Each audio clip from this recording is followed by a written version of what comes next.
Mapagpalang araw po sa ating lahat. Ako nga po pala si Angel Jan Agner at welcome po sa aking 365 Daily Devotion na Pastor Russell Ocampo Seminary Edition. At ngayong araw po ay April 17, 2025 at ang topic po natin ngayong araw ay faithfulness. Paano tayo pinalalakas ng katapatan ng Diyos? And yung scripture po natin ngayong araw ay Lamentation chapter 3 verse 22 to 23, sabi po dito, "Because of the Lord's great love, we are not consumed, from His compassion never fail. They are new every morning, great is your faithfulness." And sa Tagalog po, "Pag-ibig mo, Yahweh, ay hindi nagmamaliw, kahabagan mo'y walang kapantay. Ito ay laging sariwa, bawat umaga, katapatan mo'y napakadakila." And yung yung concept po natin na faithfulness is the doctrine that God will always do what He has said and fulfill what He has promised. He never lies, never change, and never fails.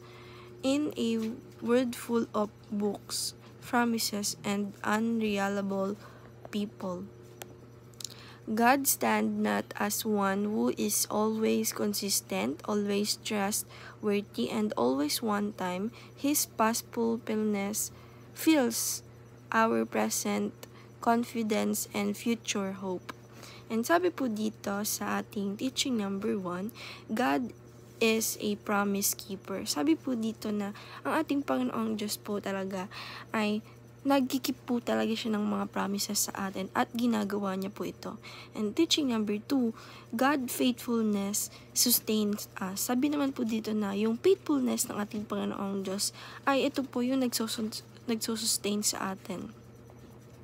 Na teaching number 3, God is unchanging then, now, and forever. Sabi naman po dito na ang ating Panginoong Diyos ay hindi nagbabago. Kaya nga po yung faithfulness niya is nagsusustain sa atin. Kasi nga po ang ating Panginoong Diyos ay hindi nagbabago kahit paman noon, ngayon, at magpakailanman. And application number 1, remember how God has been faithful in the past.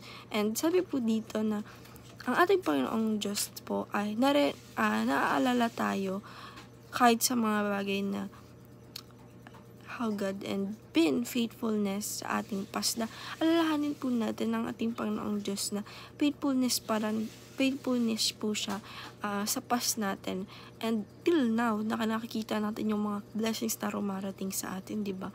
And application number 2, endure the present with God's sustaining grace. Sabi naman po dito na i-apply po natin sa sarili natin na i-endure natin yung mga presents na with God na nagsusustain siya ng grace sa atin.